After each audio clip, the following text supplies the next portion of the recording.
This is Bam Electric Ghost, and we're live on the air with Matt Drago. You're an actor, and we're going to talk about your story and what you're doing right now.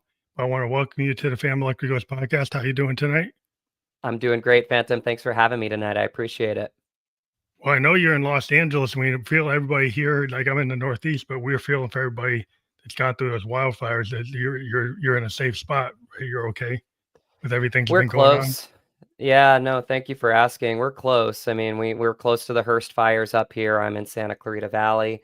There have been fires sprinkled, obviously, all over our city, and it's been pretty amazing how we've all come together through it. But we're in a lot of pain right now, a lot of devastation. I also work in real estate, so I have had people that have had their homes at risk, and I take that really personally. So yeah, I appreciate you asking, and just keep sending good thoughts and prayers our way. Well, let everybody know, like you're gonna be working with Graham McTavish and Michelle Hurd. You've been known for your role as Fabian in Somewhere in Montana. You've worked on projects including Disney's Counting Scars viral video. What would Mhm. Jesus do? The Journey Continues. Ridley Scott's Prophets of Science Fiction, and a popular audio drama podcast, No Other Way. So you have your own production company, and you're currently working on the development of your first feature film. So you do a lot of different things. Like you had mentioned, you're in the real estate. You wear a couple hats, or maybe more than that. How do you want to kind of frame the discussion? Like, do you want to start where do you want to let the audience know about your whole story? Yeah, I think as an actor, as a collaborator, you have to wear a lot of different hats at a lot of different times, right? So I'm all about letting the conversation go where it needs to. I Hmm. can already tell this is going to be a great show. So you lead the way, my friend, and I'll follow. Well, I think a lot of times I've talked to a lot of creative people on the show. We started with the singer songwriters, and we moved into filmmakers, directors, Sure. painters, anybody. But the whole idea is a lot of times we have to have multiple hats. Yeah. Sometimes you have gigs, you have your main gig, and you have your side gigs, and a lot of times in order to have you have a lot of passion for your craft, but you have to be able to do it. So you find ways Sure. to be in it. So how did you get into acting? Or like what age did you get into acting? Yeah, I've always had the bug since I can remember. I mean, people ask that all the time. Like, when did you first want to act? I can't actually remember a time I first didn't want to act. I first didn't want to tell stories. It's always kind of been a part of who I am. It's how I feel like I can make an impact on the world. I take responsibility in it because I love telling stories that make people think and feel and reflect. And I think there's a real power to the art that we do, whether it's on stage or with the camera. So um, growing up in rural Virginia, very humble beginnings. I started out at age 4 in the local theaters. Just taking any role that I could, and that might have been in the chorus. It might have been a little, solo here and there, but just got to start somewhere, right? And it was where I felt like in my little neck of the woods, I could just do what I loved. I really did. I just wanted to do it consistently, constantly, and however I could. Um, so that just kind of branched out into getting my first paid gig, regional theater, dinner theater. That was kind of a Virginia thing where you could, as a teenager, make a few bucks waiting tables, but also, be in a production. I did Auntie Mame. I played Little Patrick in that at Riverside Dinner Theater. I played Mowgli in the Jungle Book, Hansel and Gretel. Some of them were kid shows, which was a lot of Hmm. fun on Saturday mornings. Just I mean, a room full of kids, it's just the best audience. It's just, if you give them energy, they will give it right back to you. Yeah. And yeah, they really will. And one actually of my first professional gigs was through Actors Equity, was a TheaterWorks tour of Junie B. Jones, and I played Herb in that one, and we toured around the country, and it was just like city to city to city. And some of these shows would start at like 9 in the morning, and it was just like the kids were just ready for it. They're always ready. It really taught me a lot about the importance of your audience and who that is and how that reflects on you and how it reflects on your ability to tell stories, right? Because every story is a little bit differently. But that was my first paying gig in college. I got another gig, which was an international tour, West Side Story, which is one of my favorite musicals. Got to understudy Tony in that one, tour around Europe. And it just kind of branched out into being in New York City and going to Actors Equity and singing my 16 bars for Phantom of the Opera, right? Yeah. Or Les Mis or whatever show, was there for me to just show my stuff to, right? And see if it would be a good fit or not. And honestly, at the end of the day, it really just came down to me loving being around my people. My people that love to create, my people that love to tell stories. There is a real camaraderie to this industry that not a lot of people give credit towards. And there are a lot of actors out there that really are selfless people that really just want to tell good stories while they're on this planet, in this life. And I'm one of them. It's always been a dream for me to just be a working actor and to get up every day and do what I love. And the journey continues to this moment right now. Well, so I think it's great about being a creative person is to do it. It's like a musician. I've been a musician since I was like 12 years old. And I do it not because I'm going to get a paycheck, because I love synthesizers. I love keyboards. I love pianos. That's right. So I just love the idea of being on a board and just Yeah, creating it. It doesn't really matter if you get an opportunity, whether you get paid or not. I'm going to be there because it's the craft. And the thing about it is like you learned like a young audience. You talked about traveling to Europe, being in New York. So, if you're on stage as a musician, you kind of read the room, like you read hmm where you are, you read the stage you're on. You're like it has sure. that vibe. You kind of pick up like to know what to do to be in that present moment. It's like a feedback loop. You're picking up Yeah, the space you're in, the people that are with you. Like if you're in a band, or like your troupe of other actors.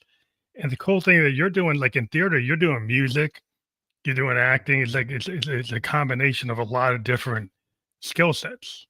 sure. So I think when you're in like a live theater and you have to sing and then you know carry out a musical, do you feel that gives you a lot of skills for other work that maybe isn't a musical? Does it prepare you for other types of engagement? It's a great question. I think that theater is the best way to start. It really is because it's you, it's live, it's unfiltered, there's no cuts, there's no editing. Film is technical, and there's beauty in that. I'm not going to say that there's not. Mm, But starting in theater and having it be live and alive, right, is mhm, um is a great place to start from. I'm very grateful that where I was raised in Virginia, I didn't have access to really being on film sets. It wasn't in really till recently that Virginia really even had any film or TV to speak of, and now it does, and that's great that people are going to different places yeah, and different putting their times. craft there. Yeah, yeah. Yeah, But for when I was growing up, it was theater theater, was and I theater was yeah, the and only I'm choice. You didn't have a mhm. lot of options. Like now, you go to Georgia, you go to different places. Like there's a big scenes. There's studios. You know.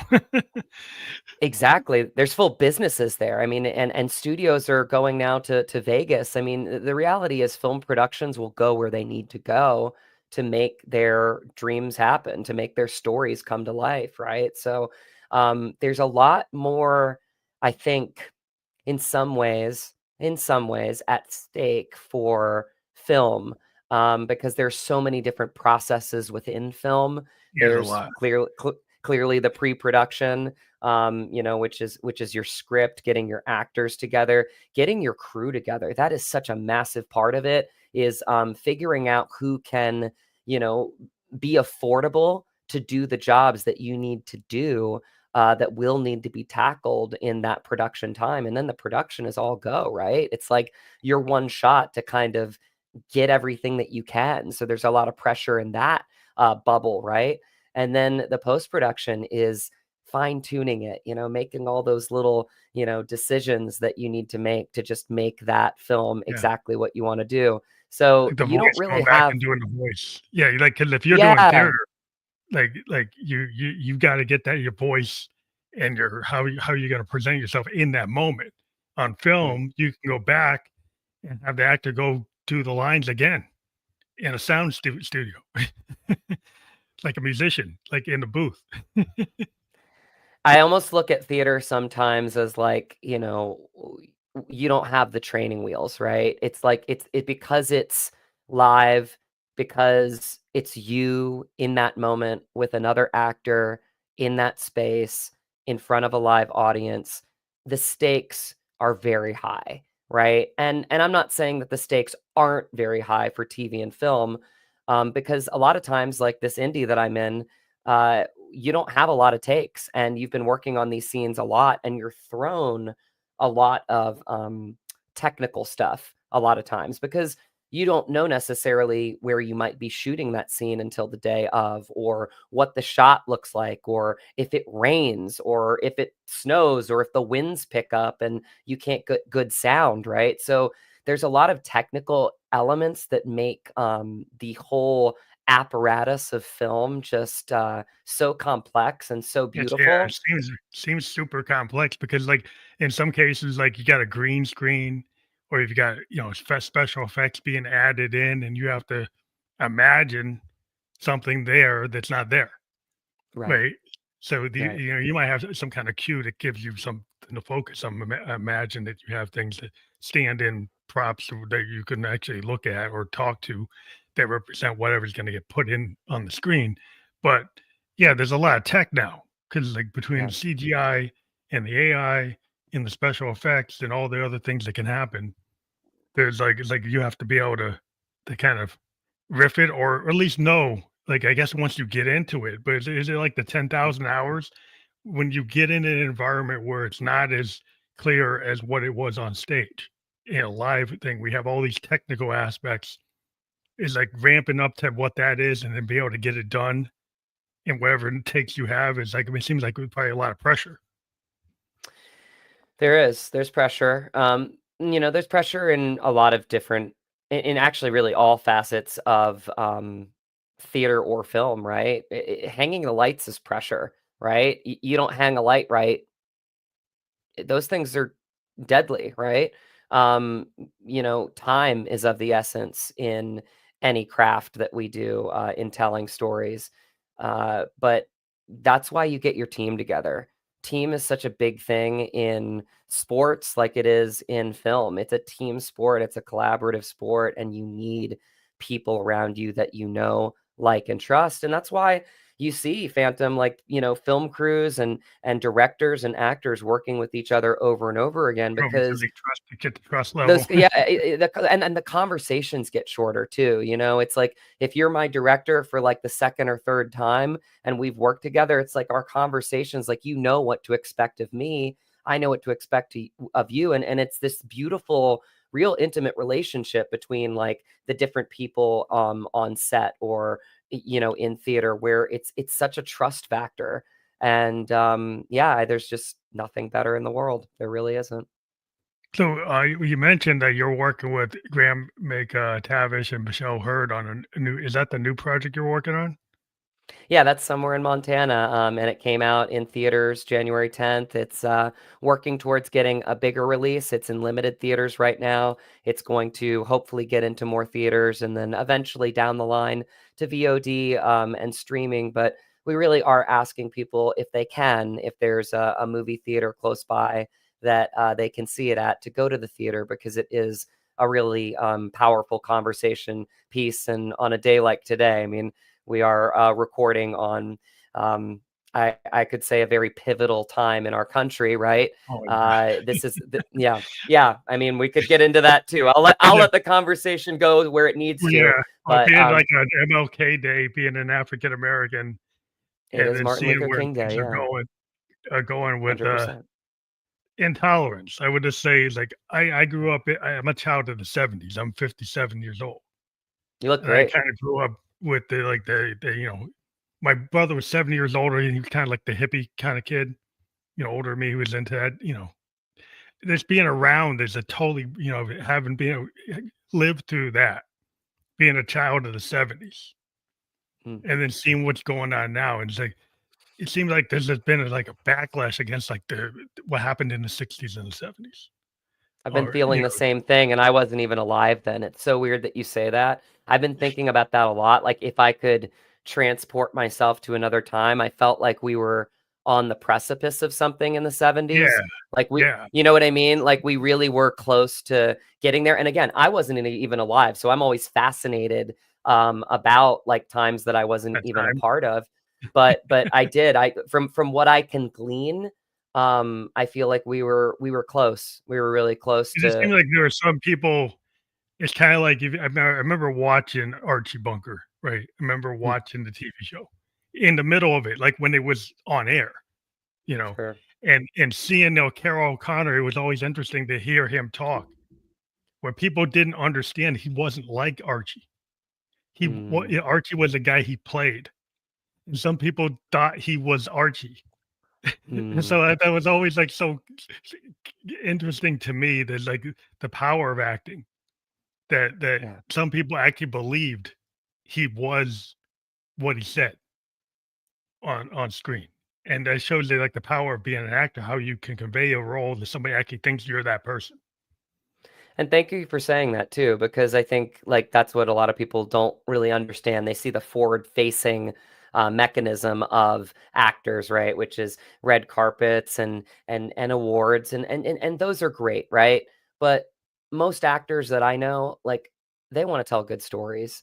They want to feed their families just like anybody else. Like it is something that burns inside of them, and it burns for some people like me in the ability to communicate during these tough times, right? And to tell stories that I feel like can make an impact on the world. And that just felt like for me as a kid, like my best way to just give back in any way Give that I back. could. And yeah, yeah, it really did. It Yeah, felt like, the, the power of it, the power of the medium, like being mm, an artist, a songwriter, we got 3 to 5 minutes to get across our vision. In sure, theater, you've got 45 minutes to 2 hours. You know, you can give, an author got 70,000, 200,000 words. You're trying to, you know, relate to the world your vision of how you see things and see if people can understand what the story you're trying to tell or the meaning behind it. Like you're throwing your opinion. Like Rod Serling used to say things through science mm, fiction that maybe were hard to say straight, but he would Monsters on Maple Street. He's actually talking about something that's a real thing that's going sure, on. But he yeah. would use the science fiction layer to get it across. And the actors can be more direct or indirect in terms of how they're conveying, their belief system or what they think is important in life or the visions they think the world should be looking at. Well said. I got nothing to add to that. That was beautifully said. Yeah, I just think it's amazing because some people want to have actors and musicians. Well, stay in your lane, just entertain me. It's Right, like, yeah, Dylan's like he's not about just entertaining you. Bob Dylan's gonna write a song like Hurricane, right? He's gonna right. he's gonna it's saying something. Like whether Yeah. you like it or not, he's blowing in the wind. He's saying something, right? I think what a lot of artists want to do, they want to, just try to connect with your heart. And I mean that. I think we're always in a place where if we can connect to people's hearts and make them be in touch with those positive emotions that we all have, right? I think we're all collectively in a better place together. And it takes stories, right? It takes human stories to do that. It takes art to do that. And yeah, there's just nothing more gratifying in the world when I thought of just me as a person and the impact that I could leave in this time on this planet as Matt. I felt like acting and creating and being a collaborator as an artist was my best way to do that. Yeah, because you get to convey something that's deep, and you leave a mark. If you're a poet, you write those lines because you're trying to have an impact. When you're an actor, it's the same vibe. I always see the parallels between multiple, creative spaces, Mhm. and it's interesting when the music, as it being a musician, that's like always my primary method of telling a story. But sometimes Right. it's not just the vocals; Yeah. it's the tones that you use that kind of set the tone. And so it's like when you're an actor, it's not always like what you say directly. It's your facial expressions. It's what you're doing with your nonverbal communication. Can you kind of talk about as an actor, like the nonverbal communication, the way you use your eyes, the way you use your body, those things, and how do you train yourself to actually be a really good convey that what's in the script and how you interpret the script? Absolutely. Great question. I look at it as behavior a lot of times, and the behavior comes from the work that you do. I say this all the time, but I think actors need to be doing all of their work in pre-production, whether that's in theater, like we've discussed, or for film. That's the actor's time to really sit with their process. And my process is different from another actor's process, is different from another actor's process, but you have to uniquely find what your process is. And once you have that, maybe it will evolve, maybe it will change over time. But my process as it stands now is backstories. I love writing backstories. I love deciphering what makes that character click. What makes him tick? What makes him, move through life the way that he does? And in doing so, when I get to set, and I have the words, or to the stage, it gives me the freedom to play because at a certain point, you have to build up the character, however you do through your process. And then you have to play. You have to kind of forget about all that work because you can't be Mhm. in your head. You have to be in Yeah, your heart, in the right? moment. S- You have to kinda In be the in the moment. moment. Yeah. And you have to be in the moment with the other actors that are also in the moment, right? And that's when Yeah. what I say Synergy. the magic happens. That's the synergy, right? That's where the magic happens. So for me, it's backstories. It's and again, I kind of journal about them, and then a last kind of minute process that I do because again in film, it's a very unique experience, right? You're giving that scene away. And that's actually kind of difficult in a way. You're giving that scene away for the last time. That is the way that it will live on. And you don't know what take, what cut, what edit, but you want to leave it all on the table. You want to give Yeah. the director, you want to That serve the director, and the writer and the producers, and your fellow castmates and the crew. Um, you want to serve them by showing that you have done your part. Because I always jokingly say, the actors are kind of the part that when you're in production, a lot of people aren't worried about because, there's so much going on at that point that you should have already done your work. Like, and maybe there's little tweaks here and there that you have between the director, but crews are what make these films great. They're the ones that like really sacrifice. They're the ones lifting these lights and making sure the sound is just crisp in that moment because again, mhm. they're working against the elements, they're working against time, and they're doing very labor intensive jobs. So I try whenever I can to give as much credit to crews as possible Cruise, yeah, because they yeah. they are the heartbeat of what makes films great. But kinda like if you think about musicians, like, it's your recording engineer, it's your producer, it's like, the stage techs, the people who mic'd everything, there's all that there's a lot behind the scenes to set you up, and then you've gotta be there, like, you gotta be in the moment, you gotta have a level night, like, are you kicking it, like, you show up on that stage, everybody did all that work, the roadies did the work, sound engineers did the work, the guy running the soundboard did the work, and then you've gotta be able to carry it off.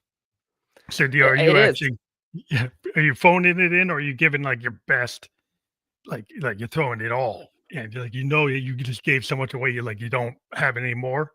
you I'm know. 100% guy. I mean, I'm 100% guy. I feel like everybody else is 100%. I got to be 100%, Hmm. because I'm a product of their work. I'm a product of, that brilliant cinematographer getting that really nice rolling shot. I'm a product of making sure that the lighting is crisp, right? I'm a product of, the sound coming out clear. I'm a product of all of the things that they have worked for that moment in their film, and there's nothing better than it. I mean, there really isn't, but it goes back to what we were talking about before. It's the ultimate team sport. Like, film for me is so gratifying. TV, I say film, but Yeah, there are a it's lot of all TV shows. There are a lot of TV shows now that are really film, if we're really like looking at them yeah, they're set structurally. up Like, more they're like films. Like they might be really long films because sometimes they're like exactly 14, 15 episode films, like 15 hours versus like 2 hour movie. 100%. but, but yeah, so the whole idea though is interesting because you've got to lock into what the director wants. Then you've Yes. got to lock into your teammates, your other actors, right? Right. And then also like all the technical people who set up the scene, like the lighting and the sound and the effects and like the cinematography, like you're saying, like if what somebody wants to do like a continuous shot, and you got to be able to be in the right place in that shot, the way the director and the cinematographer and everybody imagined it, and then it's all got to align with all the things involved. It's like a total team sport. It It's like if is, you're in and a you band, you're like a six-piece band or like a complicated band with horn sections and strings. mhm, Is like all that's got to work. that's right. You're a sum of your parts, and I mean, as an actor, I value the fact that I am a team player. I love being with the crew. I love understanding their masters of craft. When I'm on set, I love to hear, all the different things that they're using with the technology and how to get the sound just right or how to get the lighting just right. Like, I stay in my lane, but I value them. I genuinely like value them as masters of their craft. It is, just wonderful to be on a team, and I'm grateful to be part of the team. But, because I am the product that they're putting so much work into for that shot, if I'm in front of the camera, it's my job to honor that by making sure that I'm on point. Yeah, because you just don't want everybody like have to keep on doing like 99 takes. It's like when you're in a studio with a band and the band keeps on, you've done like 101 takes. Hmm. Not that you don't have to do 101 takes, but I'm kind of like a child of the 70s. And I go back and I talk, watch documentaries with some of the classic bands, like Sure. Neil Young and Elton John, Yeah. Bowie, Yeah. and they always talk about like there's a diminishing returns when you start getting to like the 100th take. Because a lot of times, Mm, at least in music, I don't know if this is in film, but in music, a lot of times the individual intent of the songwriter is closer on the earlier takes, a lot of times. And what they end up doing is kind of wrecking the song. By the time they get to the 100th take, they kind of wrecked what their original idea was because they either got scared of it or they can't get it to where they thought it should be, but not understanding it was in the moment where it should have been. I wanna follow up on that one because that is an exceptional point. As an artist, you get it. Um, when I auditioned for Somewhere in Montana, ironically, we're in the day of age now where you take all your film equipment out, you shoot it in front of your backdrop or whatever, and you can use, you could do the scene 20, 40, 100 times if you wanted to.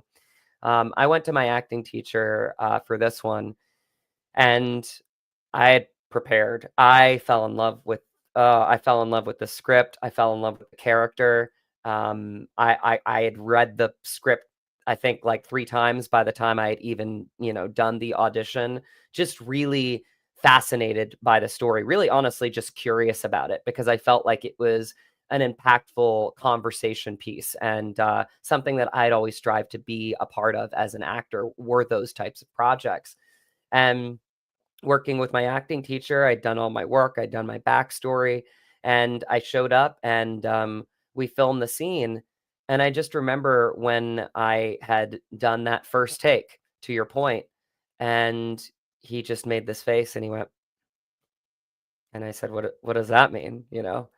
And he looked at me and he said, you have a very clear take on this character, and I wouldn't change a thing, because if you keep doing this over and over again, you're just going to get in your head. And right now, you're from the heart. You're feeling this character right now. So could we make minor adjustments here or there? Sure, we Yeah. could. But like, this is your best take. So I sent in my best take for this, and that's what ended up getting me the role. Yeah, I think that's what some people forget, because the tech today, like musicians, like we can get really crazy. We can get super, Yeah. Yeah. we can go in and we played the bass line, but then we go into the DAW and we actually change it. And it's Sure. like I am kind of a person like I rather go with what somebody actually played on the fretboard than compared to what somebody actually input on in the DAW. And I Sure. know some people are so technical, they say, I got to get it microtonal to the exact second and whatever. I just feel like a lot of times when you listen to older tracks from the past, there wasn't a DAW. There wasn't Mm, it wasn't a click track. They were just in the moment and they found something. There's happy accidents. There's some things like in the moment, kind of canvas level things. As a painter, is like, oh, I put that down. I can't really. Maybe I can reshade it, play with the colors, but like it is what it is. And being not satisfied, but being able to handle like that in the moment process. Now, if you don't get it mm. right, I understand you got it wrong. You got to Sure. do it till you get it right. But the idea Sure. that you can treat it like a sound painting or visual painting, that you don't get in your head and kind of overthink it. It's like overthinking it, when you're a musician, usually isn't a good thing. I would think an Well, actor is the same thing. it is the same thing, and that's another awesome point. Is that these first takes sometimes on set are so precious, and it does take the team of the crew settling and making sure that if your first take is your best take, that you're not stifling that by anybody. Like sound or lighting, like everybody being on point for Yeah, that so you first don't wreck precious it. moment. Yeah, So the for that mic's not first wrong. precious moment. So if your mic was off, the lighting was off, then you have to do it for technical reason. So there, like you Yeah, said, the crew is putting their best in to make sure that if you do it right on the yes, early take, that it doesn't get messed up because there was some technical glitch. So you have to go correct. back and run it because you know, like in music, like the kick drum mic's not on. So somebody just went and spent 4 minutes thinking the kick drum they were doing this amazing kick drum and you didn't get it. It's like, Mm. okay, that's very frustrating. But that's Sometimes kind of it's like literally the worst thing that can happen, and that's why it really is. It goes back to that just, all hands on deck, everybody be on point. It's why you see a lot of the same crews work together over and over again, because they know that they're masters of their craft. They know how to work together. And you see that with production companies, right? You see people that do their crafts without, or that director that uses the same editor over and over again because he understands his vision. I mean, yeah, this is the ultimate people business, because if you create your team and you create a good one, I think I've realized now that I'm wearing the producer hat with my production company, is that a big part of it is really just finding your people, finding your team. yeah, Once you have a team, those are people that I want to work with over and over again, with because nice I decade or something. yeah, yeah, my life, right? It's like you just want people that understand your vision and understand how to bring that to life. I think it's real important to have that teamwork and that vision.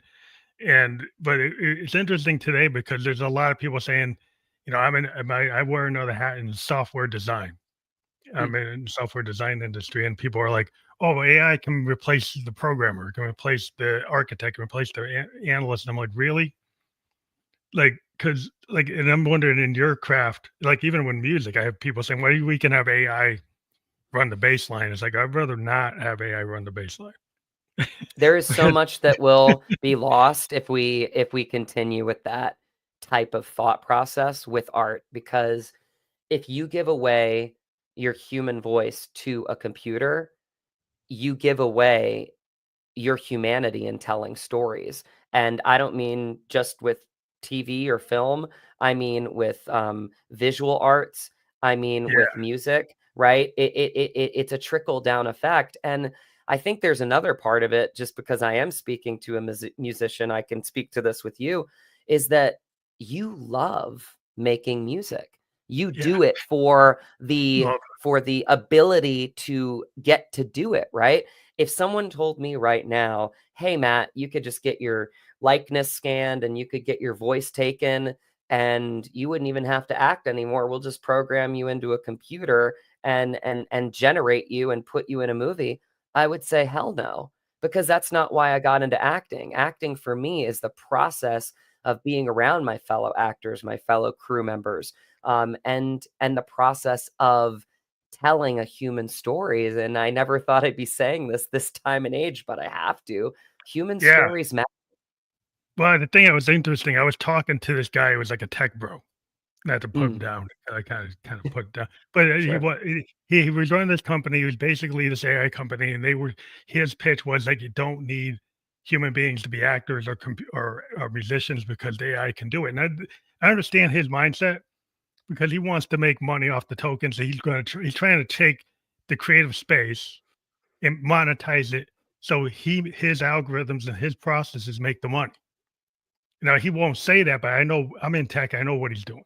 That's what he wants to do. He thinks that that's going to solve that's going to give him a profit center, and it'll make something that looks better than what anybody ever thought it could look like. But it's not. What's missing is heart and soul, and the work that you do. Like when you were talking about the passion that you had for reading that script and then understanding that character and actually your take on that character, and your take on that Mm, character is different than any other actor in the world. right. Like every actor, how they look at something, just like every musician, they look to something like Stevie Ray Vaughan's version of Voodoo Child versus Hendrix's version. They're Mm, totally different. right. You had the guy that created it, and you have a Texas blues man that reinterpreted it. Both of them can stand there, and they exist in the space, and they're different. If you have some AI go and do it, what's it going to do? It's going to try to come up with what it thinks is right, but it doesn't have the history and the sadness and the moments and what a bluesman has. The reason it's the blues is because they're taking all that passion. And I would think an Mm, actor's doing the same thing. I love the You're blues. taking Yeah. all those things and putting it into the piece, right? Yes, everything you just said. The only thing I'll add on is that I do feel, and I would tell your friend this, right? Is that I fear for what our society looks like if we give away art to a computer. I fear what that looks like. I fear that even if it gives you something that's monetary, well, money is fleeting. We just learned that last week in Los Angeles, right? Like homes, Mhm. people's legacies gone, right? And I think we really need to go back to what's important, right? And what's important a lot of times is our legacy. And our legacy is made with us as people, as humans. So if you take that easy route, right, and you let computers take over art, well, what happens to our society 10, 20, 30, 50 years down the road, right? When I don't know if you have kids or if he has kids, but Yeah, when, your kids are coming to you and saying, "Hey dad, there's this really crazy movie that I just saw and there's like actual human beings in it." Because I think we need real human tears. We need real human emotions. We need real human stories that cannot be done with a computer. It just simply cannot.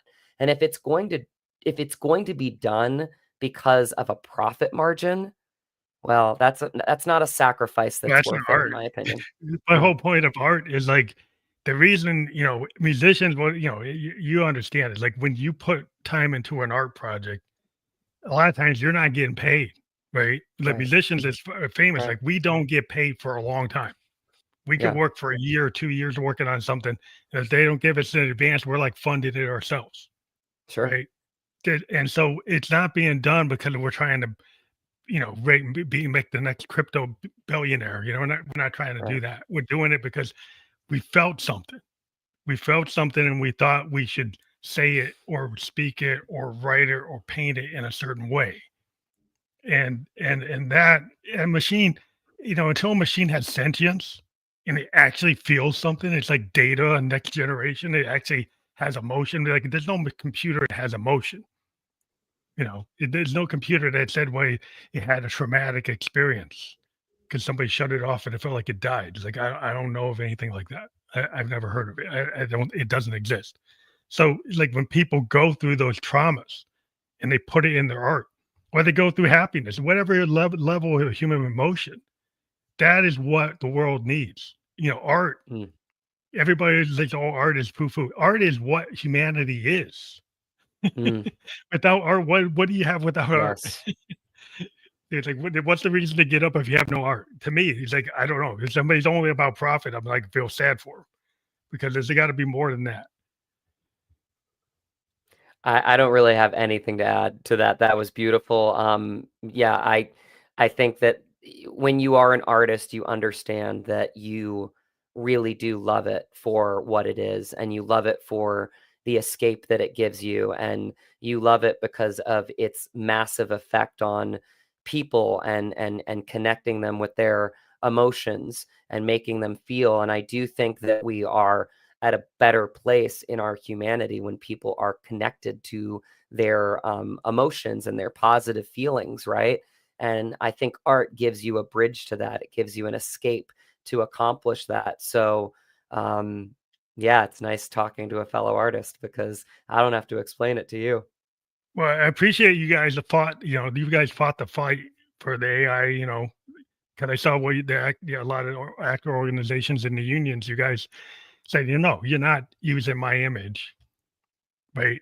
I'm not approving that. You're not. Well, it actually was a little bit trickier than that. So that the writers actually did get the phrase in their contract, and I work with contracts that AI cannot be a writer. It is stated Oh, they clearly made sure. and they put it airtight. I had a problem with the way that SAG-AFTRA did it, and I will speak to it on your Oh, show. wow. They and I did. I pointed it out to a couple people in, I thought, a very compassionate way. The way that they wrote it is that actors can consent to AI. Oh, Now, I think that is a gray area. I think it's a major miss for our union, and I see you shaking your head right now and agreeing, because what it does is it puts the actor at a disadvantage. Because what if I, Matt, say, no, I'm not going to let you take my likeness and my voice away from me. Like, I want to create. I want the art experience of being an artist. I don't want that taken away from me, right? I love acting because I love acting, right? And the process of that. Um, if someone else says, "Oh yeah, sure, I just got in this to make money," right? I'll get in that booth. I'll get my likeness and my voice taken away from me. I have no problem with that. Who's going to get cast in the role? oh So yeah, they've yeah. put a lot of Union actors busters. yeah, Yeah, they exactly, well, yeah, right. I mean, in a the way, you're scabs. right. I mean, people that aren't in it for the reasons that artists are in it for, which is to really dive deep into And that could their own denigrate the humanity. quality. Yeah, you think about it, that could denigrate the whole quality of the craft. Because if you get studios that say, "Well, I'm gonna," or production companies decide, "I'm gonna go for the bottom line. Yeah. This guy's willing to allow me to have a contract that allows me to go for a lower cost, and this guy doesn't. So I'm gonna go with the guy with the lower cost." But do they care about the craft of that guy compared to the cost of what that guy can do? Are they actually gonna be willing to pay for the person who said they wouldn't do it? Right. That becomes a problem because even in the music industry, we getting people that are like approving, not put them down, but Pink Floyd, I think, went and approved the use of their image and voice by AI, Mm. so they could be like future concerts when they're gone. It's not them; it's like some AI bot concert. I'm like, I'd rather watch The Wall. Yeah, I'm not gonna watch that. I'd rather have gone to something that actually did go to a Pink Floyd concert. I would have the memory of going there than whatever that's gonna be. That's not The really my risk the risk inherently is that it will warp a lot of people's minds. They will forget what art is, and they will forget how it feels to be impacted by humanity in art, because humanity will get shoved aside and technology will take over, and you lose the heart. You lose, and I know I don't have to tell you that, but I'm, for any Yeah, listeners out there, like it's so important to remain faithful to what art is, and art is full of life, and life is human. And so yeah, if we're at a place right now where we are freely giving that away to a computer, it might take some time, but yeah, it'll impact the world, and I hate to say it, not in a good way. yeah, because I think there's some folks that just look at everything as a commodity, and they don't look at the depth of, like, I always go back and talk about, like, Victorian poetry is something I really love. I love William Cool. Blake, and William Blake, in his time, one of the greatest Victorian poets. He was not known in his time. Hmm. He wrote his poetry on metal plates and acid, and every song of experience and songs of innocence are on metal plates with etching and artwork. And they found him in a barn. He became one of the greatest Victorian poets after he was dead, when they found the plates of these poems in a barn. But he had this kind of Wow. mindset that he put them in metal etchings, and they found them. Hmm. And then the people read him and say, "Wow, this guy's amazing." But he wasn't known in his time. So everything, all the art he did, all that work he did, he never made anything from it. Hmm. But he's one of the greatest Victorian poets of all time, right? It So is it a shows it you is a the great size of the point. track. Yeah. That is a great point. A lot of times we look for that instant reaction, right, with our art, right? And to be perfectly honest, it's why I'm on your podcast right now and we're having this wonderful conversation, right? Is because I'm trying to promote something that is available now, right? But the reality is it's always going to be available. And some films hold up, and I'm sure I mean, anybody that loves film knows this. Some of these films like make more of an impact 10, 20, 30, 50 years down the road than they even did in the moment where they were released. And that inherently is the beauty of art, is that it's timeless, and it's forever. And as long as we can keep it, safe, I think there's a path forward for us to remain diligent to our humanity in art. It's like the law of attraction. Like, it throws something out there in the world, and if it speaks to people, it's on their frequency, they find it. Hmm. And so, I've always been a big, as a music producer, I always tell people, like, show me the song that you're scared to show the world. Don't show me that you can sound like Taylor Swift, because she's already out there. We Hmm. don't need to do that because she's already doing it, right? Right. I'd You have to rather find your own hear voice. somebody, like a somebody like a Liz Phair, like, she decided to be who she is, right? She Sure. had this girly sound, kind of punk, you know, punk aesthetic, and she was able to get out there and had a very unique voice as a singer-songwriter out there even to this day, because she wasn't trying to be anybody else but herself.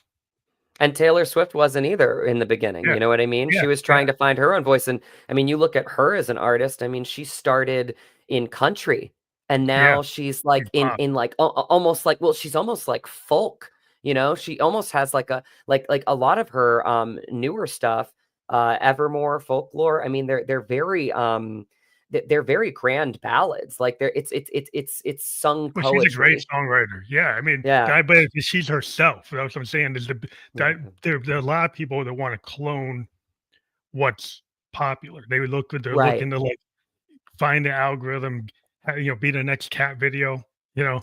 It's they, like, whatever, instead of being the thing that actually is a unique post, and Yeah. maybe it doesn't hit 1,000,000 people, but guess what? Somebody finds it and you get an opportunity from it. just because it didn't get a million views doesn't mean you doesn't have an opportunity to connect you to somebody in the world where you could progress. An You example, truly like have to find. yeah. No, go ahead. I had an example. I had a podcast episode one time and didn't get a lot of views, but a Grammy award-winning producer saw it and then asked to be on the show. And then I had an Wow. opportunity to interview the Grammy award-winning producer because they saw something. It wasn't because they got a million views. It's because they liked what was going on and what I asked an artist about. So Mm. that's the thing that people are always out there. Is like, well, you failed unless you got this metric. You failed unless you got that metric. And I always kind of rail against that. Part of being an artist is finding your own voice, right? And it's finding your voice that's uniquely you. You spoke to it earlier. What uniquely can you do with a character, right? That it maybe won't get you the part, but is still the opportunity for you to bring yourself to it. That in and of itself is part of the journey, is enjoying those moments, enjoying getting a script. I just filmed an audition literally 5 minutes before we were on this podcast today, and it's about what I felt like I could bring to this Mhm. character, and that's the joy in it. And then you let it go, You but you let it have go. to find your unique voice, and that's something that is really honestly something that I realized just a couple nights ago when I watched the film, and I've only seen it now 3 times because I want it to be special every time I see it. But I watched it and I was like, gosh, it's funny that I studied with the great Sam Christensen, in New York City. And the way that he calls it is your myth. What is it that you innately give off as an artist that you don't even have control of? It's just something that's inside of you. And if you're being honest with it, it's that law of attraction that kind of brings people to you because they see how kind of like in yourself that you are, how honest you are being with your own voice, right? And I think I realized like watching this film and this character is that my like myth, if you were, is to bring people together and to really force them to, even if they're going through difficult times, like fight for something together, Mhm. think things that are bigger than all of us, right? And my voice in Somewhere in Montana as a director is this guy like literally passionately fighting for his dreams.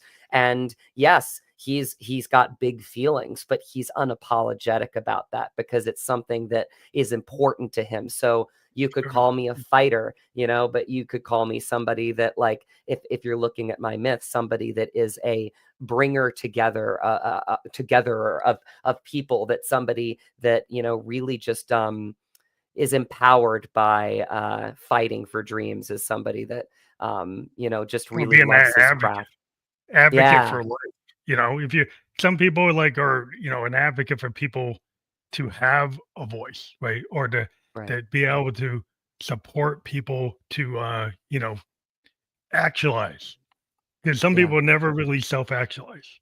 Some people, right. they want to see people live to their full potential. They don't want to tap people down. Some people are in the rat race and they want to be at the top of the pile. Sure. And there's other people that want to bring everybody up, or they want to Yep. help you get them, and they want to Yeah. help you execute. And we have those people who are like pay it forward and want to build a community. You don't go in as a lone band. You go in as a whole. If you have like a collective. Like a lot of Right. times in music, I'll be part of an electronic music collective and take over a club with like 10 other bands rather than trying to go there by myself, go with a bunch of people, because then we get a guarantee that we can own that club that night and bring in the fans, and then they'll want us to come again. And then we're not one night, we might be there all month because Hmm. we're trying to all come together instead of like me trying to battle against this other band and say, well, I want to take away their spot. For sure. Why don't we all Yeah. go together? Right. Yeah, and that's the beauty of artists too, is that, this industry is based on who you know, but it's not it's taken out of context. It's really the relationships that you have. That's what matters in this path as an artist. It's not who you know. That's trivialized. That's like kind of how people unfortunately see the industry. Some Mm. people are like that, but they're like that in any industry. There are some people that like, I got to know that person because they're going to get me to that place and they're going to do this for my career and then I'm going to book stuff. Listen, there are those types of people in every industry. I can't stress that enough. But there are people like me that like really honestly like got into this because I just feel the need to collaborate. I feel the need to tell great stories. I like to be around my people. I feel like I'm at my best when I'm around my people. And that in and of itself brings me so much joy. Like you said before, that you want people to go to the theater to actually see somewhere in Montana because you feel like that's a better experience for to see it on the big screen. You think It's an we're just the idea of being in the theater with people? It's an indie and, we're asking a lot, right? Because we don't have the big marketing budget, and that's why I'm so grateful to be on your show today because it's about word of mouth. This is a word of mouth film because we understand you're going to the theater and you're up against these big budget films to give us a chance. What does that look like? Well, it looks like this. It's something that is uniquely a human story, and it's a story of the times, and it's a very pivotal story of the times.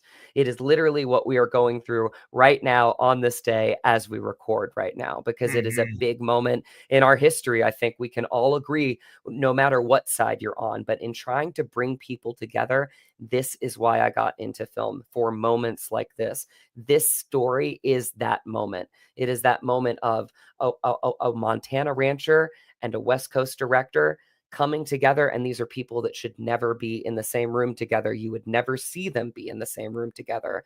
And they are put in an impossible situation and they have to try to make it work. And there's such power in this story. Like, if you will give it a chance, it will be that, you know, reflection. And that's what good art does, because Influence. everybody in the cast and crew brought it. Phantom on this shoot, they brought it. They brought so much of their personal stories to this. I felt like all of us really needed this film, and I could tell that because when the camera wasn't rolling, we were still around each other. We couldn't be separated. We became a family. We would go on hikes together, we would eat dinners together, we would go to breakfast together. Like, it was a story that was bigger than all of us, and we told Mhm. it, and we told it proudly. And so, for any listeners out there, like, just give Somewhere in Montana a chance. Like, it will resonate with you. It will give you something that I feel like we all need right now, including myself. Yeah, Somewhere in Montana, story of the times. Just so Yeah. grateful to be a Well, I part like of to it. have like the one thing I think it's missing sometimes in the art space is everybody wants to just have known commodities, so they keep on remaking things. And I Yeah, like to. I always look for like the new band, like the emerging indie band or the new artist or the new. So like if there's a new, there's a story I haven't heard, right? If there's something new, that's where I've always been, like the college radio kind of mindset. sure. I grew up, listening to like, oh, REM, that's a new band. That's on the Mm, college. Like I want back when in the day, it's like, what's that? It's like Michael Stipe, what is he doing? It's like, I right, don't know. I never heard that before. And that's what I wanted. I didn't right. want to hear what I heard before. I wanted to hear Yeah, something new. I wanted to see something, or I want to see something that's gonna resonate. Not something like, how many times have you told that story and now you have a new group of people telling the same story? I wanna see other stories. That's where I think it's cool that as independent films, that's where it's coming from. That's like yeah. independent music. It's like the indie labels, that's where the cool stuff comes from, and I'm a big supporter of that. Well, then you're gonna love this film. Independent films, independent art is the resistance right now. It is. It is the resistance against the machine, literally, against the machine. And when I think about, just how much human stories matter right now, I think of Yeah, we need movies more. like Somewhere in Montana. You need more of them. And this is it's something that we can give, but like hopefully it will put people in the mindset where they will seek more stories like this, because they resonate and they matter and they can't be replicated by a computer program. So are you hoping, I know you're promoting this, but are you like, I know everybody's always working on something because it like takes years to put together things. are you working on more projects that you want to relate to the audience at this point, or they're in this kind of? Absolutely. Yeah. I have my own production company with my wife, Dragon Hunter Productions. Her maiden name actually is Hunter. So Drago and Hunter makes Dragon Hunter Productions. Very much in the vein of Somewhere in Montana, we are going to be working on our first feature film together, and we're going to bring it back to the place that we're from. In Front Royal, Virginia. Now, there's a lot of moving parts. It might take years, but we are very, very gung ho about that right now. She's winning awards left and right as a writer. I have kind of the producer chops. I'm an actor. So we kind of come together, and there's just nobody better to collaborate with than somebody That's that you love. awesome. Yeah, So husband wife that's really my cool. It's always yeah, cool. yeah. It really is. It's very gratifying. It's very special. So that's kind of my next step in my creative process is doing that. In the meantime, still getting auditions. Again, it takes a team, right? So it's like my agent, I got a new agent, Tanya Kleckner at HRI, that is absolutely just she's a master of pitching. And she is really fighting for me to get into rooms this year. I've got a wonderful manager that just gives me so much of his time, Richard John Martin at Ignite Talent Management, and a wonderful PR rep that I signed on with, Mia Hansen over at Portrait PR, that has just she has given me just so much of her insight into this, because some of it is publicity and getting on podcasts like this and really being proud of your story, right? And she's really empowered me to do that. So I just feel like I'm in the sweet spot of my career right now, where I just have this really wonderful group of people in my team together to just get me to keep having opportunities like this, so I can keep telling stories that matter in this life. Well, I want to thank you for being on the show, and I love how you always like include your team, and you should tell It's a team everybody like sport. there's a lot. They you're up front or you're in the lead, but you appreciate the teamwork and the Team. collaboration, and that is a team sport. Like a lot of arts, like people might be the face of it, 100%. but there's so many people behind it. It's cool that you give credit to those people. I really appreciate that, and I want to also mention that we have your Instagram there, the Instagram, Matt Drago /links. That will be fully clickable for anybody who wants to check that out. So everybody can check that out on Facebook, LinkedIn, or YouTube. And we'll be on other platforms, like all the major platforms where you can listen to or watch a podcast by tomorrow. And we produce a landing page that everybody will be able to pick whatever platform they like. But that will be out there by tomorrow. We have been live on Facebook, LinkedIn, and YouTube. And I want to really thank you for being on the show today. It's really cool to talk to an Eh, actor, another creative person. Phantom, it has been a pleasure. This has been just a wonderful conversation. It's meant a lot to me. So thanks for having me on your show. Well, thank you, and have a great night. Be safe in California. You do the same. Thank you. Or where are you, by the way? New Hampshire, Concord, New Hampshire. Okay. All right. We're just in the big Well, pines. We had coyotes and some bears outside, but that's all right. okay. Well, hey, stay safe from the coyotes and the bears. Yeah, no, I appreciate that. And yeah, this has been a really meaningful conversation. So really thank you again for having me on your show. Thank you.